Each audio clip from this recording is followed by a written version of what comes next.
Hello everyone, स्वागत है आप सभी का आपके अपने चैनल पीएस एजुकेशन में। गाइस, आज का जो पैराग्राफ है इसमें बहुत ही अच्छी अच्छी वर्ड मीनिंग आपको मिलेंगे। एक एक वर्ड की हिंदी मीनिंग बताते हुए पूरे सेंटेंस का ट्रांसलेशन करना सिखाएंगे। हिंदी में ट्रांसलेशन कैसे करते हैं और एक एक वर्ड का प्रोनाउंसिएशन, वर्ड मीनिंग और ग्रामेटिकल पोर्शन भी हम बताते हुए चलेंगे। तो बहुत ही अच्छी वीडियो है। पैराग्राफ में बहुत ही अच्छे अच्छे वर्ड हैं। तो चलिए स्टार्ट करते हैं रीडिंग करना। बी इट डिफ़िकल्ट और इजी इनफ इनकम और लो इनकम। सेंटेंस पूरा है। बी इट डिफ़िकल्ट और इजी इनफ इनकम और लो इनकम। बी मतलब होता है होना, इट मीन्स या, डिफ़िकल्ट मतलब होता है मुश्किल, और अथवा इजी मतलब आसान, मुश्किल हो या फिर आसान। इनफ मतलब होता है पर्याप्त, इनकम आय, और अथवा लो इनकम कम आय। मुश्किल हो या आसान, पर्याप्त आय हो या फिर कम आय हो, पर्याप्त आय हो या फिर कम आय हो। आय मतलब आपके पास जो इनकम होता है वो। तो यहाँ पर क्या कह रहा है, मुश्किल हो या आसान, पर्याप्त आय हो या कम आय हो। पूरे सेंटेंस का हिंदी मीनिंग है और यहाँ पर देखिए साइड में हमने हिंदी मीनिंग भी लिखा हुआ है।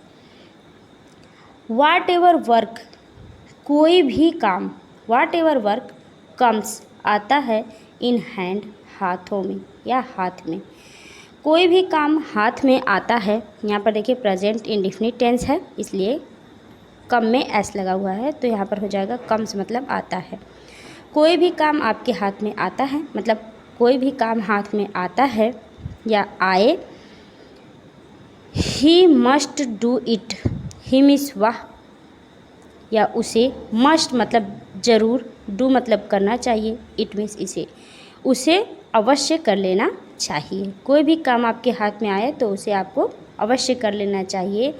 And he should perform as much as he can, and he should perform, और उसे वैसे ही करना चाहिए, as much as he can, उतना अधिक, एज मच मतलब उतना अधिक, एज ही कैन जितना वह कर सकता है। मतलब कि अगर आपके हाथ में कोई काम आए तो उसे अवश्य कर लेना चाहिए और जितनी आपकी योग्यता हो उसका निर्वहन करना चाहिए। मतलब कि जितना आप कर सकते हैं उतना आपको करना चाहिए। A person who is engaged in some work, a person मतलब एक व्यक्ति, हु मीन्स जो, इज मीन्स है, इंगेज्ड मतलब होता है, इंगेज मतलब लगा हुआ हो, व्यस्त हो, इन सम वर्क, इन मीन्स में, सम वर्क मतलब कुछ कार्य में। वह व्यक्ति जो किसी काम में लगा हुआ होता है, is more likely to get a higher person, वह क्या होता है, जो अपने कामों में लगा रहता है वो हमेशा क्या होता है, ऊंचा पद प्राप्त करता है, then a person who sit idle, उस व्यक्ति की अपेक्षा उसे अधिक मिलता है जो कि बैठा हुआ इंसान है। मतलब कि जो बिना किसी काम का बैठा हुआ है उसकी अपेक्षा अगर कोई व्यक्ति अपने काम में लगा हुआ है तो उससे अधिक ऊंचा उसको स्थान प्राप्त होता है। यहाँ पर देखिए लिखा हुआ है, बेकार बैठे रहने वाले आदमी की अपेक्षा किसी काम में लगे रहने वाले व्यक्ति को ऊंचा पद प्राप्त करने की संभावना अधिक रहती है। तो इस पूरे सेंटेंस का ये मीनिंग निकला। मेनी मतलब बहुत से, डेज दिनों, व्हेन जब, बहुत दिन हुए जब, आई was in a situation like yours, I was मैं था, इन ए सिचुएशन एक स्थिति में, लाइक योर्स तुम्हारी ही तरह, बहुत दिन हो गए जब मैं भी तुम्हारी जैसी ही स्थिति में था।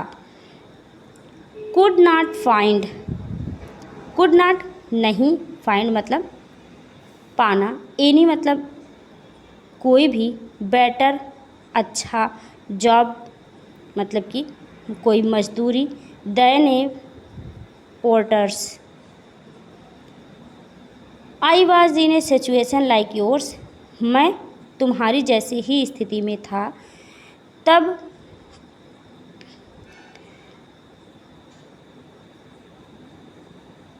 कुड नॉट फाइंड, मुझे नहीं मिला, बेटर जॉब, एक अच्छी नौकरी या मजदूरी मुझे भी नहीं मिलती थी। Then a porters work for 8 आनाज पर डे, देन मतलब की अपेक्षा ए पोर्टर्स मतलब कूली के, जो कि 8 आना मतलब कि 8 आना पर डे, डेली के 8 आने मिलते थे, इसकी अपेक्षा मेरे पास कोई और अधिक जॉब, अच्छी नौकरी मजदूरी नहीं मिली। I immediately started doing it, I miss मैं, इमीडिएटली मतलब तुरंत, स्टार्टेड शुरू कर दिया, डूइंग इट इसे करना, मैं इसे तुरंत ही करना शुरू कर दिया। Today I am the sole owner of his factory, of this factory, today आज, आई एम मैं हूँ, मैं हूँ, सोल ओनर एकमात्र स्वामी, ऑफ दिस फैक्ट्री इस फैक्ट्री का, मतलब कि मैं तुरंत ही इसे करने लगा, आज मैं इस कारखाने का एकमात्र स्वामी हूँ। The young man said this about 40 years एगो, द यंग मैन वह नौजवान युवक, सैड बोला था, दिस अबाउट इसके बारे में, 40 years एगो 40 वर्ष पहले की बात, मतलब कि नवयुवक ने यह कहा, यह करीब कितना हो गया, 40 वर्ष की बात है, 40 वर्ष पहले की बात है। एट दैट टाइम उस समय, एट दैट टाइम उस समय, द कंडीशन स्थिति जो थी, उस समय स्थिति, ऑफ बिजनेस किसके, व्यापार की, उस समय व्यापार की स्थिति, वाज डिफरेंट क्या थी, बहुत ही अलग थी, जो इस समय व्यापार की स्थिति है उस समय 40 वर्ष पहले की बात जो है, उस समय व्यापार की स्थिति बहुत ही अलग थी, उस समय व्यापार की दशा कुछ और ही थी। द जेंटलमैन रिप्लाइड, उस सज्जन व्यक्ति ने उत्तर दिया, दैट की there was no death of condition and order, यहाँ पर देयर वाज नो डेथ कोई भी कमी नहीं है, ऑफ कंडीशन एंड ऑर्डर स्थिति और व्यवस्था की, यहाँ पर स्थिति और व्यवस्था की कोई कमी नहीं है। द हार्ड वर्किंग कठिन परिश्रम करने वाला, मैन आदमी, does not get any benefit कोई भी लाभ नहीं कमा पाता है, डज नॉट गेट नहीं पाता है, यहाँ पर देखिए प्रेजेंट इंडेफिनिट टेंस में डू या डज हेल्पिंग वर्ब लगती है, तो हम बोलेंगे नहीं पाता है, कोई भी लाभ नहीं पाता है। द हार्ड वर्किंग मैन कठिन काम करने वाला व्यक्ति, कठिन परिश्रम मेहनत करने वाला व्यक्ति कोई भी लाभ नहीं पाता है। From sitting ideal in the hope of my position, from sitting ideal in the hope of my position, तो यहाँ पर देखिए स्थिति यहाँ पर दिया है हिंदी में, मेहनती व्यक्ति को ऊंचे पद की आशा में बैठे रहने से कोई लाभ नहीं होता है। क्या कह रहा है, the man does not get any different from sitting, कोई भी लाभ नहीं मिलेगा अगर वो बैठा रहेगा, ideal in the hope of my position, अगर वह ऊंचे पद की आशा में सिर्फ बैठा रहे, होप मतलब होता है आशा, ऑफ माई पोजीशन वो सोचता रहे कि मैं अपने ऊंचे पद को पा जाऊंगा और इसी आशा में ही बैठा रहे और कुछ काम ना करे, तो उसे क्या मिलेगा, कुछ भी नहीं पाएगा।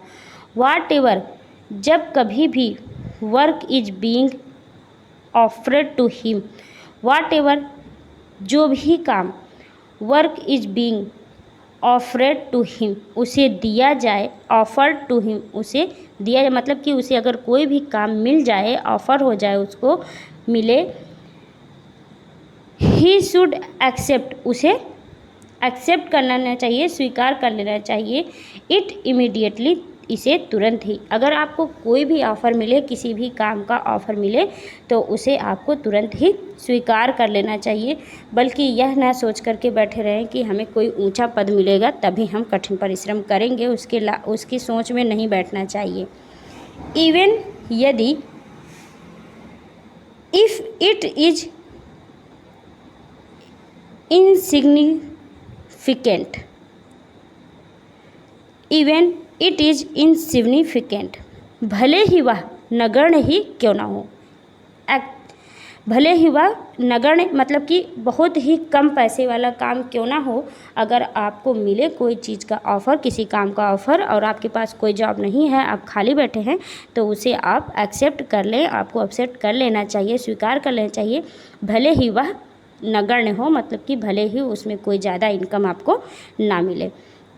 वन डे, एक दिन, he will surely be successful, तो एक दिन वह अवश्य ही सफल हो जाएगा।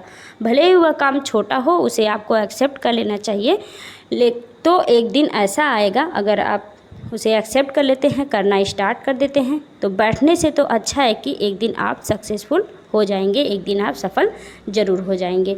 तो इस पूरे पैराग्राफ का मीनिंग यह निकला है कि आपको कोई भी काम अगर मिले, मतलब कि बैठे रहने से अच्छा है कि आप कुछ ना कुछ करते रहिए, भले ही छोटा काम क्यों ना हो। अगर आप करते रहेंगे तो उसका फल आपको ज़रूर एक दिन मिलेगा और आप सफल ज़रूर हो जाएंगे।